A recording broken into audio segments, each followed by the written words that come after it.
Irmãs, alunos e alunas do CETADEM, curso básico em teologia, disciplina Elementos da Teologia Bíblica. Amém. Vamos agora estudar a lição de número 4 do nosso livro-texto. O livro-texto desta disciplina é este aqui, Elementos da Teologia Bíblica, o livro-texto publicado pela ETAD, a Escola de Educação Teológica das Assembleias de Deus. Nós estudamos na lição anterior, lição 3, a respeito da pneumatologia, doutrina do Espírito Santo. Agora vamos falar sobre angelologia, a doutrina dos anjos. O texto 1 da nossa lição fala sobre a natureza dos anjos. O que é um anjo? O anjo é uma pessoa? Um anjo é um Deus? O que é um anjo? É bem verdade que na mitologia, na literatura, nos filmes, nas artes, existem muitas concepções variadas a respeito do que é um anjo, né? Tem até gente que vive procurando o sexo dos anjos. Outros tentam procurar saber quantos anjos cabem na cabeça de um alfinete. Mas, na verdade, irmãos, somente a Bíblia Sagrada é a fonte confiável de revelação de Deus para nós, para saber sobre a natureza e a função dos anjos. E a Bíblia também não revela muitos detalhes. Os seres do mundo espiritual, os anjos, a angelologia, a Bíblia revela, vamos dizer assim, muita coisa, mas não suficiente para sanar todas as nossas curiosidades. A nossa curiosidade sobre anjos e demônios é tão grande, é tanta coisa que a gente tem curiosidade, que acaba, vamos dizer assim, não encontrando na Bíblia respostas para todas as perguntas. Não porque a Bíblia não é uma revelação confiável, é porque a gente pergunta demais mesmo, né? Então a gente tem que se contentar apenas com o que foi revelado e não ir além daquilo que está revelado na Bíblia. Então, em relação à natureza dos anjos, diz aqui o texto da nossa lição que os anjos não são eternos como Deus, né? Nem autoexistentes, mas criados. Então, os anjos são seres pessoais, mas seres criados. Os anjos, só quem é eterno, irmãos, é Deus, o Pai, o Filho e o Espírito Santo. Então, assim como os homens são criaturas de Deus, os anjos também são criaturas de Deus. E pelo que a Bíblia revela, os anjos foram criados antes da criação do homem. Antes da criação do homem, os anjos foram criados.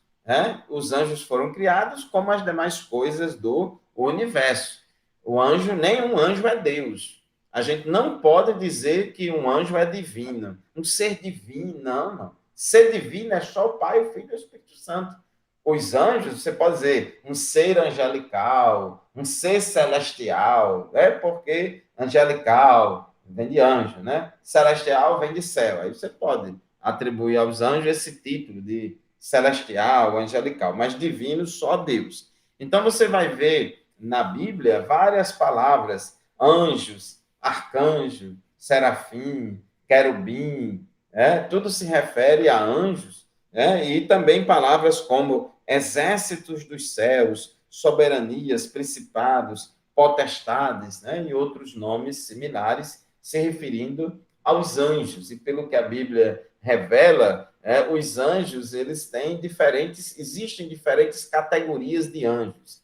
A palavra anjo significa mensageiro. A palavra anjo, literalmente, significa mensageiro. Então, quando Deus diz ao anjo da igreja que está em Éfeso, não significa que está se referindo a um ser angelical, celestial, não.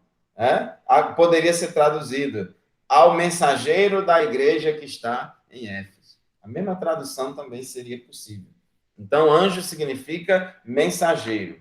A Bíblia, ela não se preocupa de estar dando nome a anjos, mas tem, irmãos, pelo menos 2 anjos que a Bíblia cita o nome. Um é o anjo Gabriel, que foi o anjo que anunciou o nascimento de Jesus, anunciou a Maria, apareceu a Maria, anunciando a concepção virginal de Cristo ali e tal. E existe também um anjo chamado Miguel, que a Bíblia chama ele de arcanjo. A Igreja Católica inventa um bocado de nome, Rafael, não sei o quê, um bocado de El por aí, mas a Bíblia só fala, né, pelo menos que eu estou lembrado aqui, só desses dois, o arcanjo Miguel e o anjo Gabriel. Vocês lembram de algum outro anjo, de nome de algum outro anjo? Porque serafins, querubins, são títulos, né? Não é nome pessoal de ninguém. Outra coisa, irmãos, arcanjo, essa palavra arcanjo, ela é formada por um sufixo anjo, né, que é o mensageiro, né, que significa mensageiro, e arque, esse prefixo arque, significa principal, primeiro, certo? Então, quando a Bíblia fala em arcanjo, significa que só tem um arcanjo, o arcanjo Miguel, né? Que a Bíblia revela o nome dele em mais de um versículo, diz que ele luta em favor do povo de Israel e tal, né? Então, arcanjo só é um, né? Arque que significa o principal, né? O principal. Então, temos aí o arcanjo Miguel, o anjo Gabriel. Ambos são anjos. Quando os anjos foram criados? Num passado remotíssimo que não sabemos. Não sabemos. Antes de Deus criar o homem, Deus já tinha criado os anjos, né? Já tinha havido a queda de Satanás, etc. E os anjos são inumeráveis em quantidade. A Bíblia fala de milhares e milhares de anjos, miríades e miríades. Então, é uma quantidade incontável que nós não sabemos quantos, e também a Bíblia revela que os anjos não devem ser adorados. Lá no Apocalipse, o apóstolo João ficou tão maravilhado, porque quem trouxe a revelação do Apocalipse para João foi o anjo. Um anjo enviado por Jesus revelou a João o que ia acontecer lá no Apocalipse. Aí João se prostrou diante do anjo para adorar. Aí o anjo disse: epa, rapaz, espera aí, não faça isso não. Você não deve adorar a mim não, porque eu sou conservo teu, né, e dos teus irmãos. Os anjos, irmãos, são servos de Deus da mesma forma como nós também somos servos de Deus. E o anjo de Deus não aceita adoração. Se algum anjo aí aceitar adoração, é porque, na verdade, ele é um anjo caído, é um demônio, e não um anjo de Deus. Então, não devem ser adorados e estão sujeitos à autoridade de Jesus Cristo, né? Os anjos são seres espirituais. A Bíblia diz em Hebreus, capítulo 1, versículo 13 e 14, que os anjos são espíritos ministradores. Ministradores significa servidores.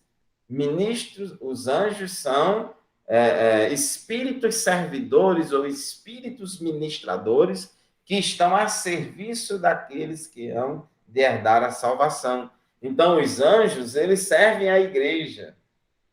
Nós somos assistidos e servidos por anjos. Que privilégio, irmãos, que privilégio. Agora, os anjos nos servem, mas nós não somos o Senhor de nenhum anjo, não.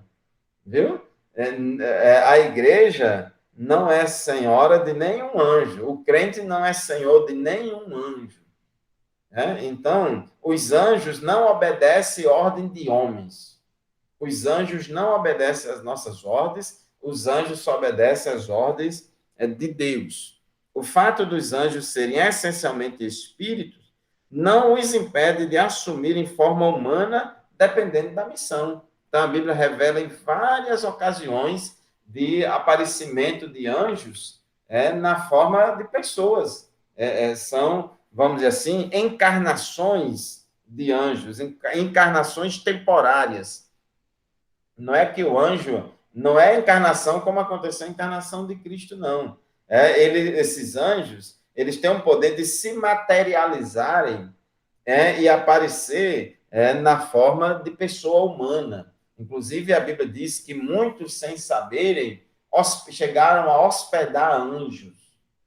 e fala várias situações de anjos que apareceram a Abraão, teve anjos que apareceram a Jacó, inclusive lá, Jacó lutou com um anjo, né?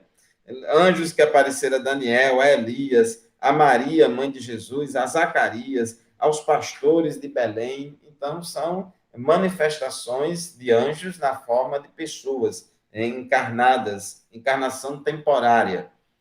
A Bíblia também diz que os anjos não se casam nem dão-se em casamento. Jesus diz que os anjos nem se casam nem dão em casamento, portanto, são seres assexuados, não tem sexo, não existe anjo e anja, né? Não existe anjo e anja, só anjos, né? Não tem gênero masculino nem feminino. Os anjos são seres altamente inteligentes, bem mais inteligentes do que qualquer homem, qualquer ser humano. Então, o nível de conhecimento e de inteligência dos homens é maior, perdão, dos anjos é maior do que qualquer ser humano.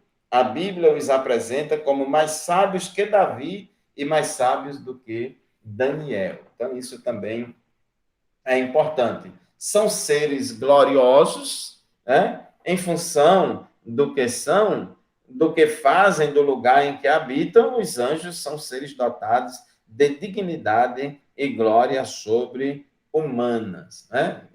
Então, são seres gloriosos, embora sejam muito inteligentes, não são oniscientes, só Deus sabe de todas as coisas. Lembra o que Jesus disse? Daquele dia e hora ninguém sabe, né? Nem o Filho do Homem, nem os anjos, somente o Pai. Então, nem os anjos sabem quando é que Jesus vai voltar. Os anjos são seres poderosos, embora não sejam onipotentes. Só quem é onipotente é Deus. Não obstante detêm um grande poder, os anjos não são onipotentes ou todo-poderosos. Somente Deus é o El Shaddai, todo-poderoso, Deus todo-poderoso. Amém? Alguma pergunta aí sobre o texto 1, sobre a natureza dos anjos?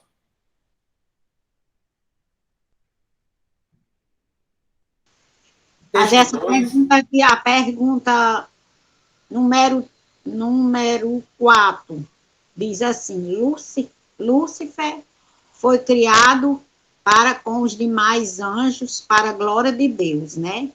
Só que ele caiu, aí ele ficou sendo Satanás, mas ele era um anjo também, era? Era um anjo. Vamos ver já já no texto 3, né? Origem, rebeldia e queda de Lúcifer. Ele foi criado como um anjo de luz, mas depois se desviou. Então, meus irmãos, texto 2, os anjos como agentes de Deus. Eles são ministradores a favor dos santos. A gente já citou aqui esse versículo, Hebreus 1 e 14.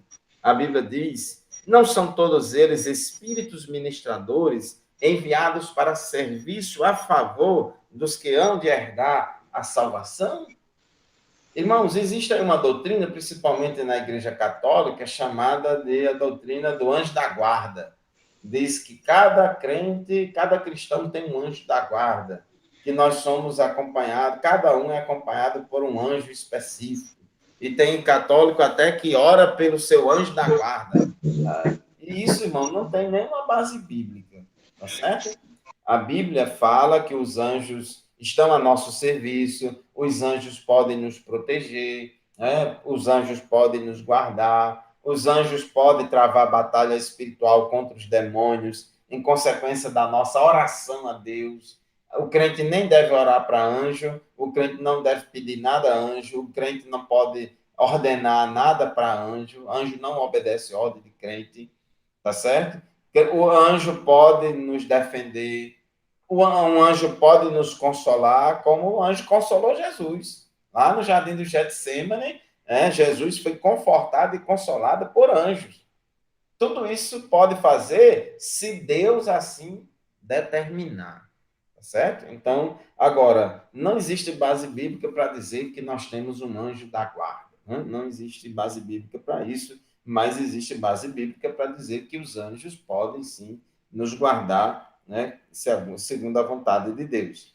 Guardas do povo do Senhor. O testemunho das Escrituras quanto à guarda e proteção angelical é vastíssimo. Tem Salmo 34, Salmo 91, etc. No Antigo Testamento, os anjos aparecem protegendo Ló da fúria dos habitantes de Sodoma, guardando Eliseu da destruição dos exércitos inimigos, poupando Daniel na cova dos leões.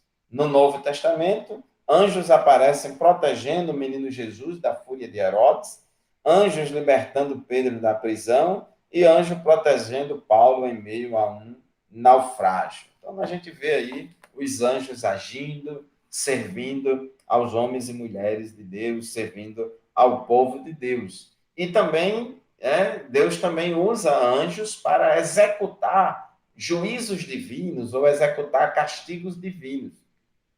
Na qualidade de executores dos juízos de Deus, no Antigo Testamento, os anjos aparecem em ação, destruindo os primogênitos do Egito, destruindo Sodoma e Gomorra, destruindo o exército assírio. No Novo Testamento, anjos aparecem punindo Herodes Agripa e contendendo com o diabo acerca do corpo de Moisés. Então, a gente vê na Bíblia registros de anjos como executores dos juízos divinos, e também vemos anjos comunicando boas novas. E daí chama a atenção mais uma vez sobre o significado da palavra anjo. Qual é, irmãos, o significado da palavra anjo? Quem está lembrado? Diga aí. Mensageiro, né? Enviado para servir. Os anjos são enviados a servir a igreja. Agora, o significado da palavra anjo, anjo significa mensageiro. Mensageiro. Então, eles, como mensageiros, são comunicadores das boas novas de Deus para os homens, né? A Bíblia apresenta os anjos anunciando o nascimento de Isaac, anjos anunciando o nascimento de Sansão, anjo anunciando o nascimento de João Batista, anjo anunciando o nascimento de Jesus, anjo também anunciando a ressurreição e volta de Cristo. Lembra que apareceu anjos lá, quando Jesus estava subindo ao céu, apareceram anjos dizendo, olha, assim como vocês estão vendo Jesus subir para o céu, vocês vão ver também ele descer, né? Quando Jesus ressuscitou, tinha anjos lá no sepulcro, né? Não está mais aqui, ressuscitou. Então, anjos como mensageiros, comunicadores de boas novas. E dos evangelhos ao Apocalipse, vemos as mais diferentes ações dos anjos, que terão lugar na terra durante os dias em torno do arrebatamento da igreja, da grande tribulação e os dias imediatos ao fim do governo milenar de Cristo na terra. Então, a gente vê papel de anjos, né? Papel de destaque dos anjos na ressurreição dos mortos, no ajuntamento dos escolhidos, na revelação pessoal de Cristo, na ceifa final, no julgamento das nações, anjos atuando na extinção total da iniquidade. A gente vê anjos que vai prender Satanás, irmãos, vai ser preso quando for começar o milênio, antes de começar o milênio, um anjo do céu, apenas um anjo, vai descer e prender Satanás e ele vai ficar preso durante 1000 anos. Tem gente que acha, irmãos, que o diabo tem o mesmo poder de Deus. Tem gente que acha que Deus e o diabo são duas forças antagônicas, mas de igual poder. Isso é mentira, irmãos. É mentira do diabo. Esse símbolo do Yang Yong, o bem e o mal, o supremo bem e o supremo mal, que são forças iguais e opostas. Não são forças iguais coisa nenhuma, são opostas. São opostas, mas iguais não. O poder do diabo nem se compara, irmãos, ao poder de Deus. O diabo era um anjo que foi criado por Deus, não é Deus. Então, quando for começar o milênio, depois da volta de Jesus, e antes de começar o milênio, a Bíblia diz que um anjo, somente um anjo, a Bíblia nem fala que é o arcanjo Miguel, mas diz um anjo vai prender Satanás. Então, Satanás não está com essa bola toda como ele acha que está, não, sabe? Inclusive, o diabo ele gosta muito de blefar, né? De querer assustar, fazer medo das pessoas, mas a gente tem que conhecer a palavra, irmãos, né? E repreendê-lo em nome de Jesus. Texto 3. Origem, rebeldia e queda de Lúcifer. Em primeiro lugar, irmãos, é importante que a gente diga que essa palavra Lúcifer não aparece na Bíblia. Não existe na Bíblia essa palavra Lúcifer. Mas por que que a gente chama Satanás de Lúcifer? Principalmente quando a gente quer se referir, né, ao estado dele anterior à queda. É porque essa palavra Lúcifer vem lá do latim, da tradução da Bíblia, do hebraico para o latim, porque Lúcifer, a Bíblia fala, chama ele, porque tem dois textos bíblicos do Antigo Testamento que fala da condição de Satanás antes da queda, que é Isaías 14 e Ezequiel 28. Ezequiel 28 e Isaías 14 fala do estado dele antes da queda. E lá em Isaías, chama ele de filho da alva. Filho da alva é que lá no latim, na tradução da Bíblia, do hebraico para o latim, é Lúcifer. Né? No latim é Lúcifer.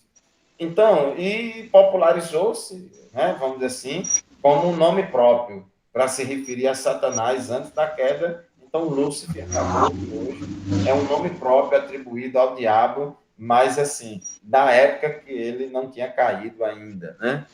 Então, a Bíblia fala que ele era um querubim, querubim ungido de Deus. Eu já falei que tem várias classes de anjos. Tem anjo, tem querubim, tem arcanjo e tem serafim. Então, ele era querubim ungido. Né? E diz o nosso comentarista que essa palavra, essa expressão, querubim, ungido de Deus, parece sugerir que a mais exaltada posição do reino dos espíritos era ocupada no princípio por Lúcifer, uma criatura perfeita em todos os seus caminhos desde a sua criação. A Bíblia diz: perfeito eras em todos os seus caminhos, até que se achou iniquidade. Ou seja, Deus criou todos os anjos santos, porém Deus deu livre-arbítrio aos anjos. Assim como também criou Adão e Eva santo e deu livre-arbítrio a Adão e Eva. E, infelizmente, uma parte dos anjos pecou. Uma parte dos anjos usou o seu livre-arbítrio não para obedecer a Deus, mas para desobedecer a Deus. E por isso eles pecaram. Então, Lúcifer é descrito como o sinete da perfeição, cheio de sabedoria e formosura. Estava no Éden, jardim de Deus, e no Monte Santo de Deus. São descrições e expressões bíblicas que falam desse estado glorioso dele antes da queda.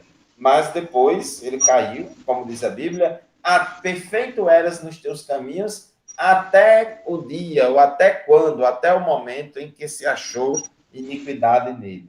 Então, diz aqui no nosso livro-texto, Lúcifer, filho da alva, porque assim é o significado da palavra Lúcifer, foi criado, como todos os demais anjos, para glorificar a Deus. Entretanto, ao invés de ser fiel a Deus e honrá-lo para sempre, Lúcifer intentou reinar sobre o céu e a criação em lugar de Deus.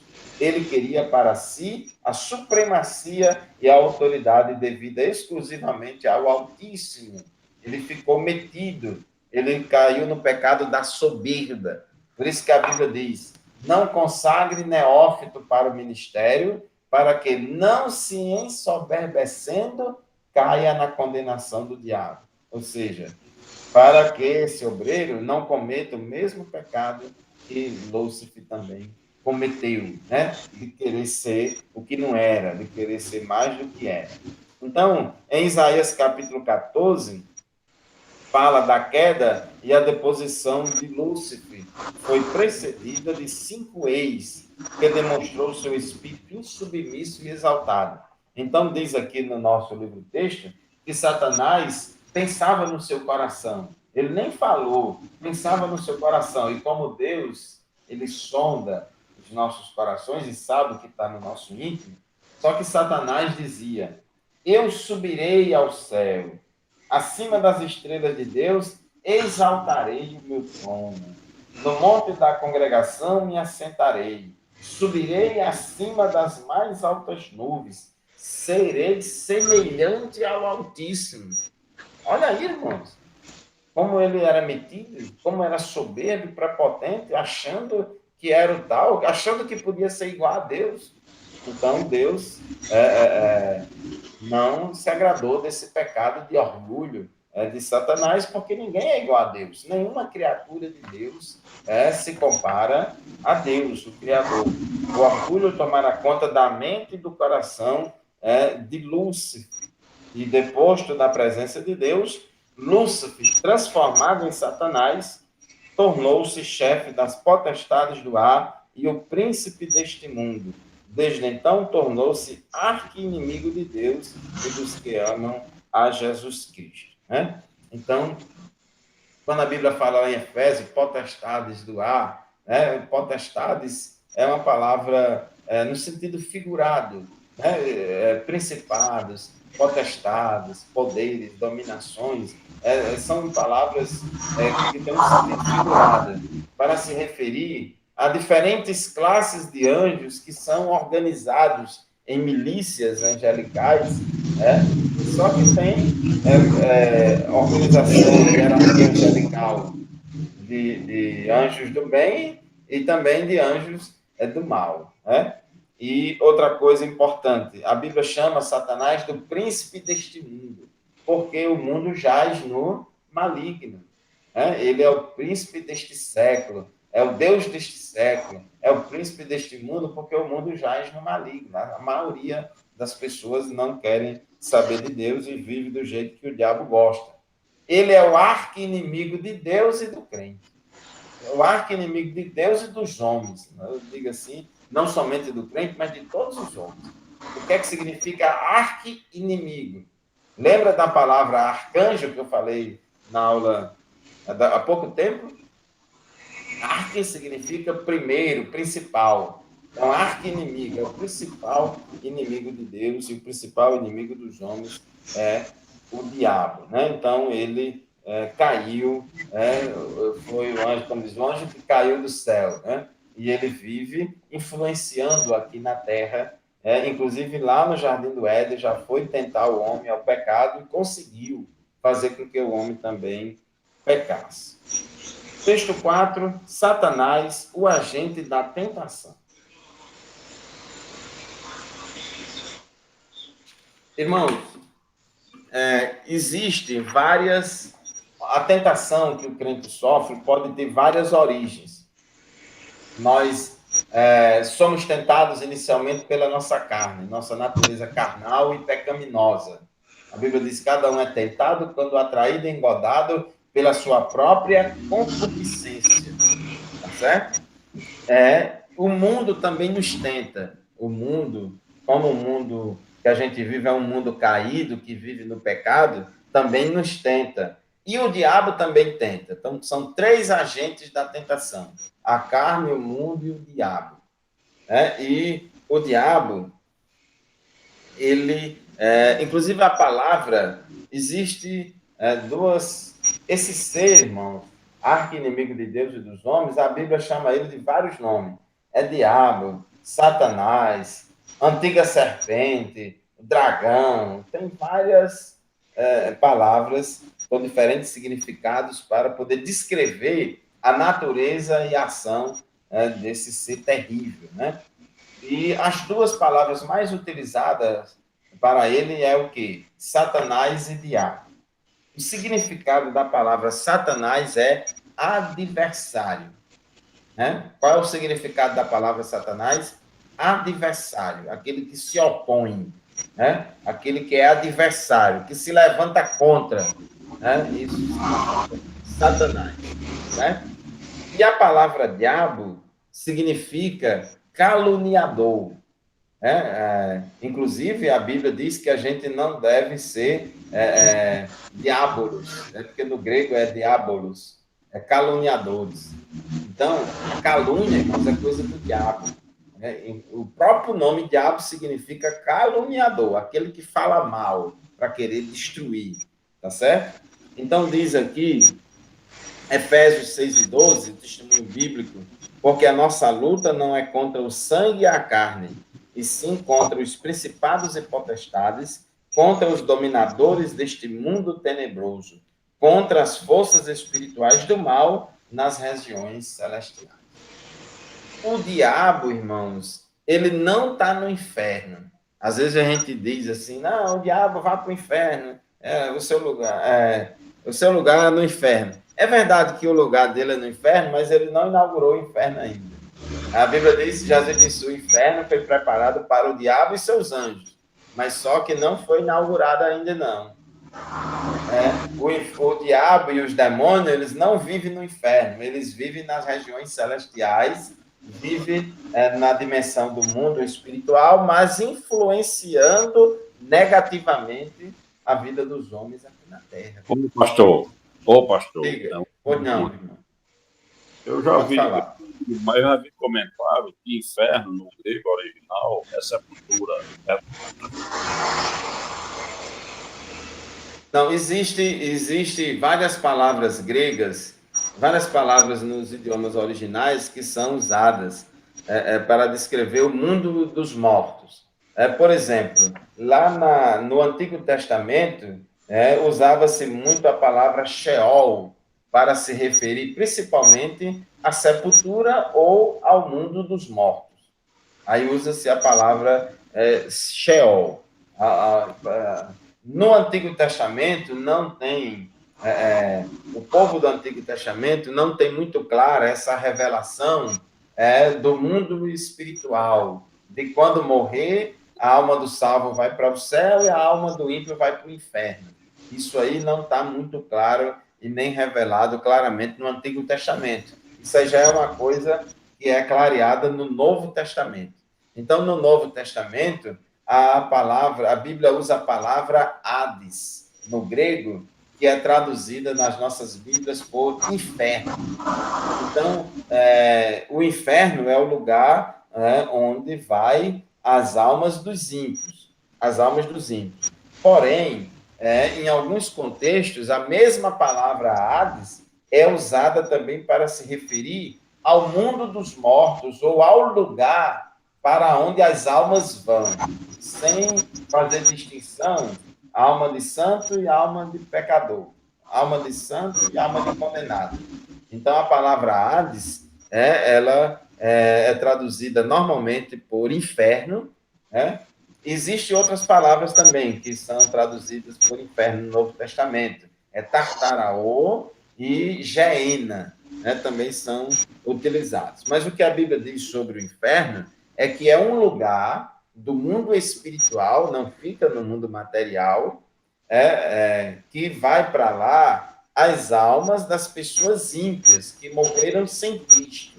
Vão estar lá no inferno e no Hades, em tormento, aguardando a ressurreição dos ímpios, que vai acontecer na consumação dos séculos, para poder esses ímpios, todos os ímpios da história da humanidade, até hoje, vão ressuscitar e vão comparecer no juízo do grande trono branco, no juízo final, para receber a sentença divina de condenação e vão ser jogados no lago de fogo e enxofre, onde já está lá a besta e o falso profeta. Então, o inferno como mundo espiritual, o lugar do mundo espiritual, onde as almas dos ímpios estão sofrendo tormento, esse inferno é um lugar provisório que vai, depois, o próprio inferno, a Bíblia diz que vai ser jogado dentro do lago de fogo e enxofre. Eu vou fazer uma analogia, uma comparação para ajudar o entendimento. Por exemplo, quando alguém comete crimes, o sistema prisional tem o CDP, Centro de Detenção Provisória, que normalmente é nas delegacias, Tem celas nas delegacias. Centro de Detenção Provisória. E existe a cadeia pública, o presídio. Então, o Centro de Detenção Provisória é uma prisão onde a pessoa vai estar lá provisoriamente até chegar o dia do julgamento, e quando essa pessoa for julgada, aí vai para o presídio cumprir a pena para o qual foi condenado. Então, o inferno é uma espécie de detenção provisória, a pessoa já está pagando a pena, já está sofrendo, mas depois essa pessoa e o próprio inferno vai ser tudo jogado no presídio definitivo, que é o lago de fogo e enxofre, que a Bíblia diz lá, serão atormentados para todo sempre. Amém. Então, o diabo, ele não tem a chave do inferno. O diabo, ele não entrou no inferno. O diabo não é senhor do inferno. Quem criou o inferno foi Deus. Deus foi quem criou o inferno para quê? Para aprisionar o diabo e os demônios. Mas também Deus vai mandar para lá os homens ímpios que não quiserem aceitar Jesus como Salvador. Por isso que Jesus disse: apartai-vos de mim, maldito, para o fogo eterno, preparado para o diabo e os seus anjos. Amém? Fábio, eu quero aproveitar para fazer também logo a minha pergunta. Eu não entendi direito sobre principados e as potestades que você falou que se refere aos anjos. Aí eu não entendi direito. Há todo tipo de anjo das milícias ou só aos maus? Olha, você pode encontrar na Bíblia palavras como principados e potestades, tanto se referindo a anjos bons como a anjos maus. Normalmente, eu falo aqui, muito em Efésios e Colossenses, normalmente mais se referindo a anjos maus.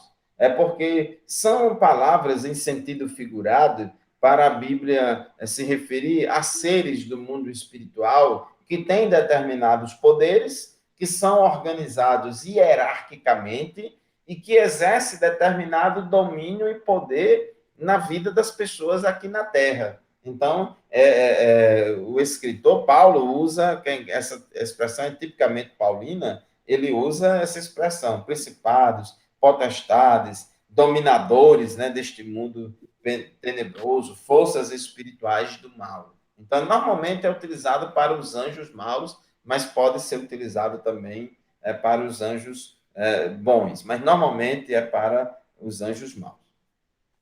Amém, obrigada. Aqui em Efésios se refere com certeza aos anjos maus, por isso que fala dominadores deste mundo tenebroso, né? Forças espirituais do mal. Então, irmãos, o diabo está solto aí, não está amarrado não, viu? Então o pessoal diz, está amarrado.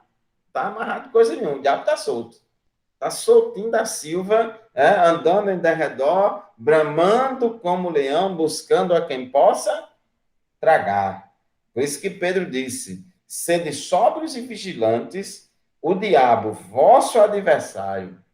Então, inclusive eu disse, a palavra Satanás significa adversário. Então, o diabo, o Satanás, é o nosso adversário, é o arqui-inimigo de Deus e o arqui-inimigo dos homens. Então, diz aqui o nosso comentarista, a vida aqui na Terra é uma batalha.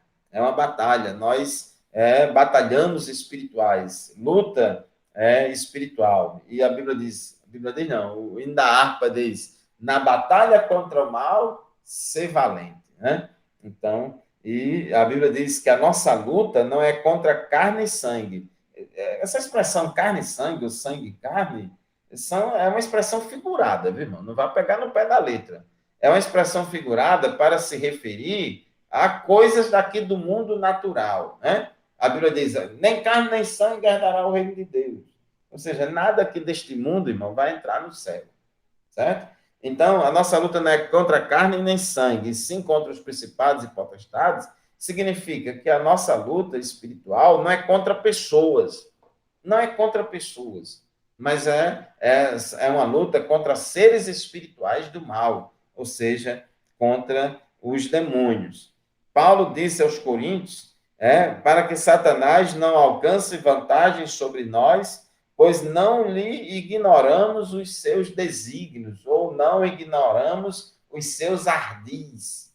Então, nós não podemos subestimar o poder, a astúcia e a maldade de Satanás. Não nos enganemos, não subestimemos as coisas do inimigo. Por isso que a Bíblia diz que a gente tem que estar alerta, sede sóbrios e vigiar. Então, temos que estar atentos e vigilantes. Aqui tem um quadrozinho aqui com 10 frases aqui, mostrando como é que o diabo e faz. Então, diz aqui, Satanás tem acesso à presença de Deus apresentando-se como acusador dos filhos de Deus, como fez lá com Jó. Algumas vezes Deus permite que Satanás aflija os seus filhos. Pode acontecer. Paulo tinha um espinho na carne que era o mensageiro de Satanás para o esbofetear. Satanás se deleita em fazer os homens amaldiçoarem a Deus, a duvidarem do seu amor e de suas benevolências. Satanás é restringido por Deus em suas atividades. Satanás, irmãos, ele só faz aquilo que Deus permitir.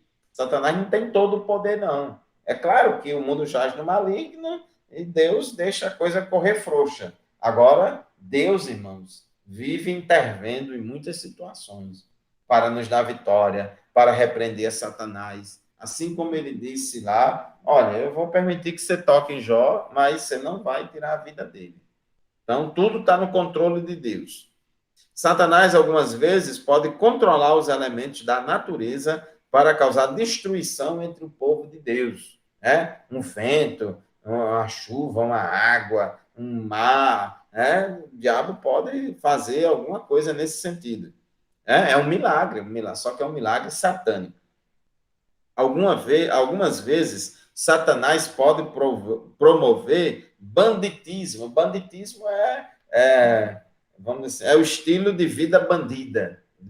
Então, o diabo pode causar e promover a anarquia, o banditismo, o furto e até mesmo o homicídio em seus esforços para levar os homens a duvidarem da benevolência e do amor de Deus. O pessoal diz, se Deus é bom, porque existe tanto mal aqui na Terra.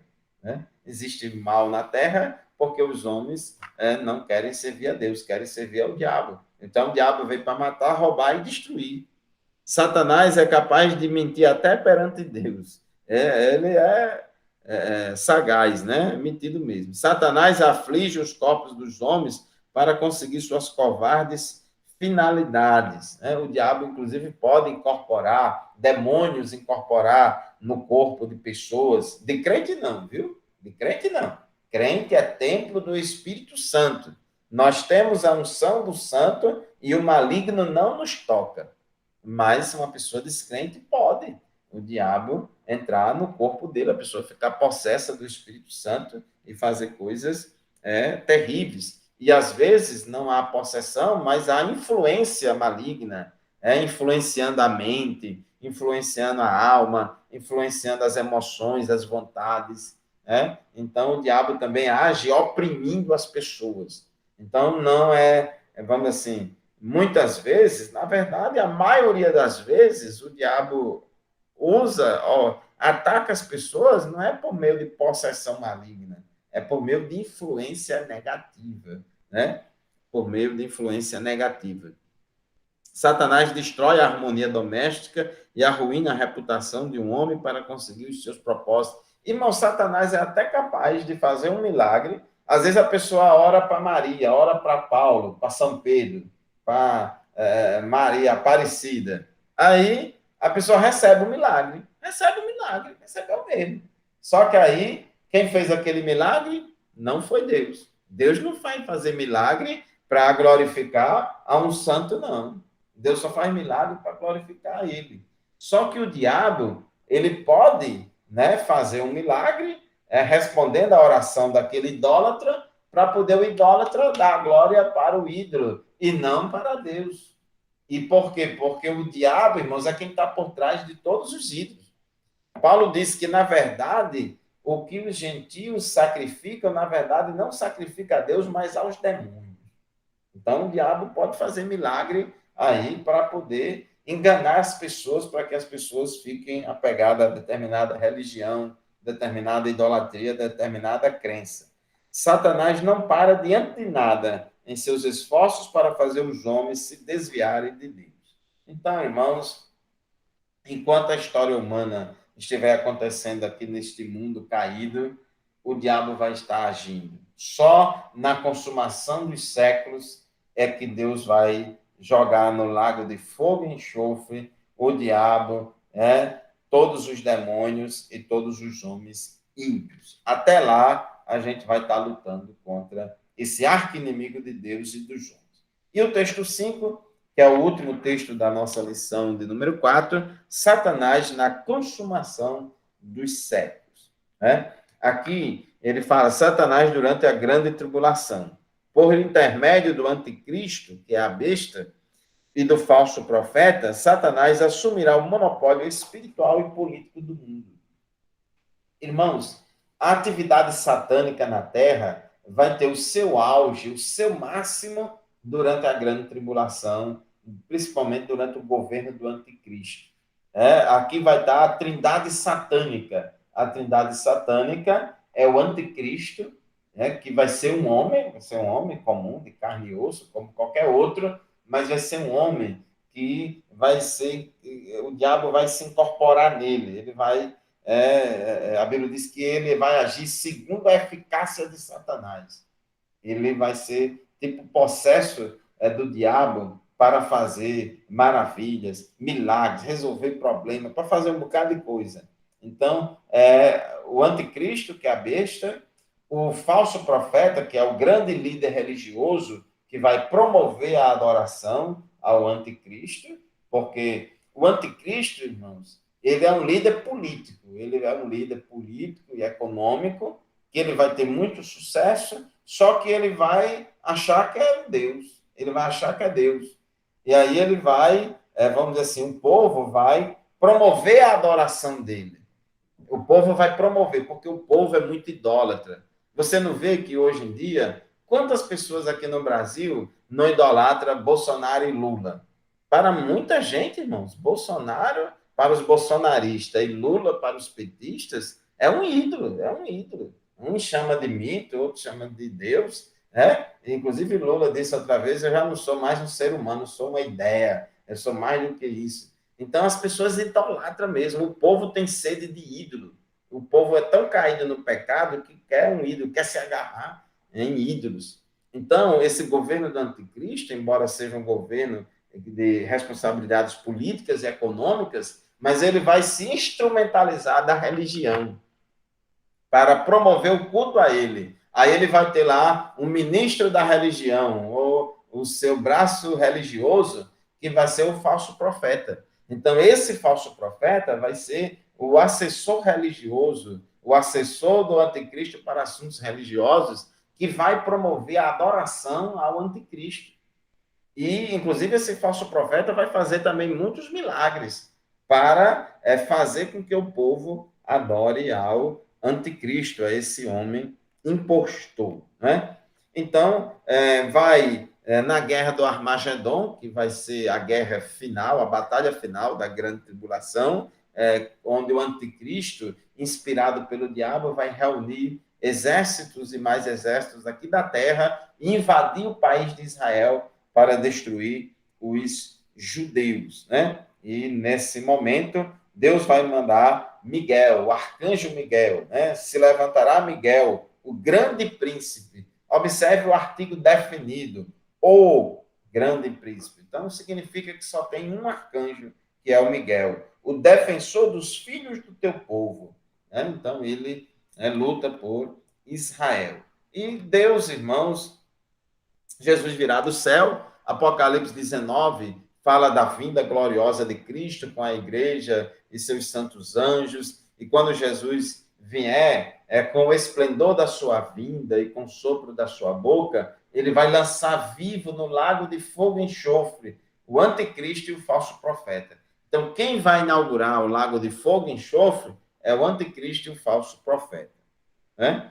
Satanás vai ser preso por 1000 anos, e o interessante, eu falei, vou repetir aqui, quem vai prender Satanás não é diretamente Jesus, ou Espírito Santo, ou o Pai, nem Miguel, que é o principal dos anjos, mas quem vai prender Satanás é um anjo comum. Diz o texto, Apocalipse, capítulo 20, versículo 1 a 3. Então vi descer do céu um anjo. A Bíblia não diz que é Gabriel, a Bíblia não diz que é Miguel. Um anjo, não diz que ele é um serafim, nem que é um querubim. Então vi descer do céu um anjo, tinha na mão a chave do abismo e uma grande corrente. Ele segurou o dragão. Esse anjo fez o quê? Segurou o dragão. Quem é o dragão aqui? O diabo. Segurou o dragão, a antiga serpente que é o diabo e Satanás, e prendeu por 1000 anos. Lançou no abismo, fechou e pôs selo sobre ele, para que não mais enganasse as nações até se completarem os 1000 anos. Observe, irmãos, que quem vai prender o diabo aqui, antes do milênio, é um anjo.